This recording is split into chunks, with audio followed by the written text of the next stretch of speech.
ఎన్టీఆర్ జిల్లా నందిగామ జగ్గయ్యపేట ప్రాంతాల్లో అంతర్రాష్ట్ర దొంగలు హల్చల్ చేశారు. దొంగల ముఠా 2 రోజుల్లో 4 ప్రాంతాల్లో చోరీకి ప్రయత్నాలు చేశారు. జగ్గయ్యపేటలోని ఓ మార్వాడి దుకాణంలో ₹1,00,000 విలువగల సామాగ్రిని చోరీ చేశారు దొంగలు. అలాగే నందిగామలో మహిళ మెడలో నుంచి చైన్ ఎత్తుకు వెళ్లారు. బాధితురాలు పిఎస్లో ఫిర్యాదు చేయడంతో పోలీసులు దొంగల కోసం గాలింపు చేపట్టారు. గ్రామాల్లో అనుమానితులు కనిపిస్తే పోలీసులకు సమాచారం ఇవ్వాలన్నారు. పాలిటెక్నిక్ కాలేజ్ స్కిల్ హబ్లో సపోర్ట్ కోఆర్డినేటర్గా చేస్తున్నాను.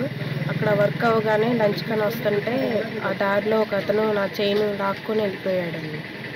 అది దాదాపు 2,00,000 3 లక్షల దాకా ఉంటుందండి.